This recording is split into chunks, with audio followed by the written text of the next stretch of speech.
Audio Jungle.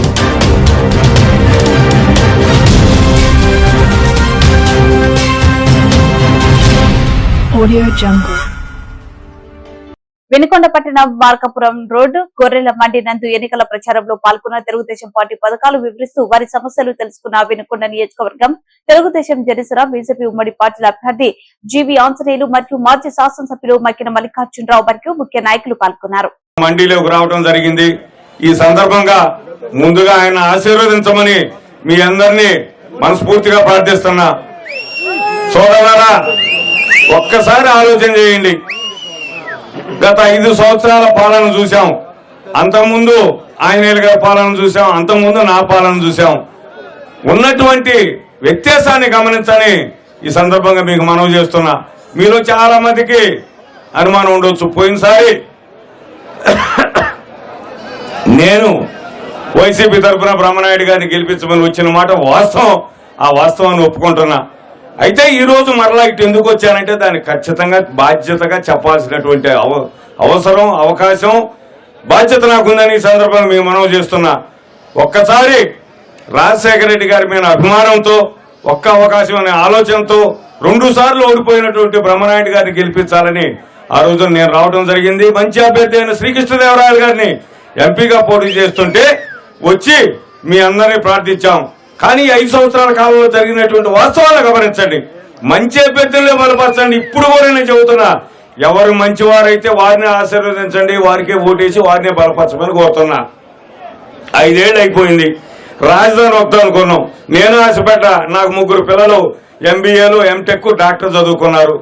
రాజధాని వస్తే ఆ రోజున 2014లో రాజధాని రాంగంలోనే మన వెనుకొండ ప్రాంతం మొత్తం కూడా పెద్ద కంచెలతో సహా మా కొండలు కూడా 20 లక్షలకు అడిగారు ఎకరాన్ని. ఈ 5 ఏళ్ల రాజధాని భవనంలో ఇప్పుడు 5 లక్షలకు అడిగేవాళ్ళు లేరు. దాంతో పాటు మన పిల్లల చదువులో ఇబ్బంది పడ్డాం. ఈ చదువులు చదివించుకునేదానికి ఎందుకు ఇబ్బంది పడ్డామంటే అది కూడా చెప్తున్నా. రాజధాని నిర్మాణం పూర్తయితే అనేక యూనివర్సిటీలు మన ప్రాంతానికి వస్తాయి. తక్కువ ఫీజులకి మనం చదివించుకునే మంచి కాలేజీలు వస్తాయి. అవి పక్కెళ్ళిపోయాయి. అదేవిధంగా విదేశీ కంపెనీలు వచ్చినట్లయితే మన పిల్లలకు లక్షలాది ఉద్యోగాలు వస్తాయి, ఉపాధి లభిస్తుంది. ఆ రాజధాని నిర్మాణం పూర్తిగా ఆగిపోయింది, అది మీకు తెలుసు. అదేవిధంగా పోలవరం పూర్తయితే మనకు నీళ్లు వస్తాయి. లిఫ్ట్ ద్వారా నగరకాయ దగ్గర నాగార్జున సాగర్ నీళ్లు వస్తే తద్వారా మనకి ఈ రోజున నాగార్జున సాగర్లో నీళ్లు లేకపోయినా మనందరికి పంటలు పండించుకునేటటువంటి అవకాశం ఏర్పడేది. అది కూడా చంద్రబాబు నాయుడు గారు 6,000 కోట్ల రూపాయలతో దాన్ని శాంక్షన్ చేయడం జరిగింది. పనులు కూడా ప్రారంభించారు. అది అయిపోయింది. దానికి పట్టిసీమ మీరు చూసుంటారు. పట్టిసీమ లాగానే నగరకల్లికి నీళ్లు వచ్చాయి. ఆ 2 కార్యక్రమాలు ఆగిపోయినాయి. మన వరికపూడిశాల పూర్తయితే మన బొల్లాపల్లి మండలానికి బ్రహ్మాండంగా లబ్ధి చేకూరుతుందంటే అది ఆగిపోయింది. ఈ విధంగా పనులన్నీ ఎక్కడెక్కడ ఆగిపోవడంతో పాటుగా శ్రీకృష్ణదేవరాయలు గారు పాపం ఆయన యువకుడు, చదువుకున్న వ్యక్తి, మంచివాడు, 4 పనులు చేశాడు. వరికపూడిశాలకు అనుమతులు తెచ్చాడు. ఈ రోడ్డుని హైవే చేశాడు. నేషనల్ హైవే అయింది మనకి. ఇక్కడ చేడకరపాటు పోయే దారిలో అండర్ పాస్ వచ్చింది. గుణకం మీద 2 బ్రిడ్జీలు వచ్చినాయి. వ్యవసాయానికి సంబంధించి ఇజ్రాయెల్ ప్రాజెక్టు మన ప్రాంతానికి వచ్చింది. ఇన్ని మంచి పనులు చేసినటువంటి శ్రీకృష్ణదేవరాయలు గారు పక్కకు పోయే పరిస్థితి వచ్చింది. ఆయనకు సీట్ ఇవ్వనన్నారు. ఆ తర్వాత చూస్తే మన 5 సంవత్సరాల పాటు మీ అందరికీ తెలుసు నేను కష్టపడ్డా. ఆ రోజు మీ అందరి దయతో నన్ను ఎమ్మెల్యేగా చేస్తే ఈ ఊరిని మనం మున్సిపాలిటీ చేసుకున్నాం. బ్రహ్మాండంగా వాటర్ స్కీమ్ తీసుకొచ్చి, బ్రహ్మాండంగా 2 స్కీములు తీసుకొచ్చి మేము బ్రహ్మాండంగా నీళ్లు అందించే కార్యక్రమాలు చేపట్టాం. కాంప్లెక్స్లు కట్టుకున్నాం, మున్సిపాలిటీ బిల్డింగులు కట్టుకున్నాం, చుట్టూరు కాలనీలు కట్టుకున్నాం. అటు రజక్ కాలనీ కానీ, అరుంధతి కాలనీ కానీ, ఇక్కడ మొట్టకొట్ల కాలనీ కానీ, ఈ విధంగా కాలనీలు కట్టుకొని ప్రతి వాళ్ళకి పెన్షన్ ఇచ్చి, ప్రతి వాళ్ళకి ఇళ్లు ఇచ్చి ఇన్ని కార్యక్రమాలు నా హయాంలో జరిగాయి. గారి హయాంలో కూడా బ్రహ్మాండంగా ఇళ్లు వచ్చాయి, పెన్షన్లు వచ్చాయి.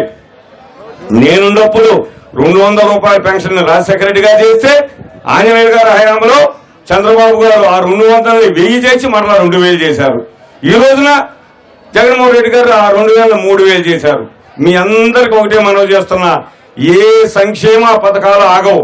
ఇందిరాగాంధీ దగ్గర నుంచి, ఎన్టీ రామారావు గారి దగ్గర నుంచి, రాజశేఖర రెడ్డి గారి దగ్గర నుంచి, చంద్రబాబు దగ్గర నుంచి, వైఎస్ జగన్మోహన్ రెడ్డి వరకు కూడా ప్రతి వ్యక్తి సంక్షేమ పథకాలు అందిస్తూ ఉంటారు. రేపు చంద్రబాబు నాయుడు గారు ముఖ్యమంత్రి అయితే ఈ 3000ని 4000 చేస్తారు. ఆడవాళ్ళకి బస్ ఫ్రీ, 3 సిలిండర్లు ఫ్రీ. చదువుకునే ఆడవాళ్ళు ఉంటే ఇప్పుడు ఒకరికి ఇస్తున్నారు అమ్మఒడి. రేపు ఒక అమ్మకం అందడం అని ముగ్గురికి ఇస్తారు, ముగ్గురు పిల్లలు ఉంటే. అంటే సంక్షేమ ఫలాలు ఎప్పుడూ ఆగవండి. ఏ ముఖ్యమంత్రి వచ్చినా ఈ సంక్షేమ ఫలాలు ఖచ్చితంగా ప్రజలకు అందుతాయి. అయితే అభివృద్ధిని కూడా చూడండి. మేము ఉన్నప్పుడు ప్రతి పేదవాడికి ఇల్లు ఇచ్చేవాళ్ళం. నీకు 2 సెంట్లు దొడ్లో ఉంటే ఆ 2 సెంట్లకు కూడా నువ్వు నీ కొడుకు ఇల్లు కట్టుకునేటటువంటి అవకాశం ఉండేది. ఈ రోజు ఇల్లు కట్టుకునే అవకాశం లేదు. ఎక్కడెక్కడో వినుకొండకి సుదూర ప్రాంతంలో 8 కిలోమీటర్ల అవతల ఇల్లు కడుతున్నారు. అక్కడ అది అడవి, దానికి చాలా ఇబ్బందులు పడతా ఉన్నాం. మరి ఆంజనేయులు గారి హయాంలో మీరు అడగొచ్చు ఆంజనేయులు గారిని ఎందుకు సపోర్ట్ చేస్తున్నారని. తను తప్పనిసరిగా వివరణ ఇస్తున్నా. నేను ఈ రోజున ఈ పార్టీలో రావడానికి ప్రధాన కారణం మొట్టమొదటిగా చంద్రబాబు గారు ముఖ్యమంత్రి అయితే రాజధాని వస్తుంది, పోలవరం నీళ్లు వస్తాయి, మనకు నీళ్లు వస్తాయి. అదొక కారణం. రెండో కారణం శ్రీకృష్ణదేవరాయలు గారు అంటే మంచి వ్యక్తి, మంచి స్నేహితుడు, మంచి అభివృద్ధి చేసేటటువంటి వ్యక్తి ఈ రోజున ఈ వైపు ఉన్నాడు కాబట్టి ఆయన కోసం వచ్చాం. మూడోది ఆంజనేయులు గారు నేను ప్రత్యర్థులు కూడా ఏ రోజు మేము బూతులు మాట్లాడుకొని ఎరగమయ్యా. నేను 4 పనులు చేస్తే ఆయన 4 పనులు చేశాడు. అంతకుముందు యలమందరావు గారు ఇంకా 4 పనులు చేశాడు. అంతకుముందు రాజకుమార్ 4 పనులు చేసింది. అంతకుముందు జయప్రద పని చేసింది. ఏ ఎమ్మెల్యే ఉన్నా సోదరులారా 10 మంది ఎమ్మెల్యేలు ఇప్పటికి మనం ఈ నియోజకవర్గంలో ఈ 10 మంది ఎమ్మెల్యేలు తలాకాంత పని చేశాం. నేను తప్ప ఎవరు పని చేయలేదని అహంకారం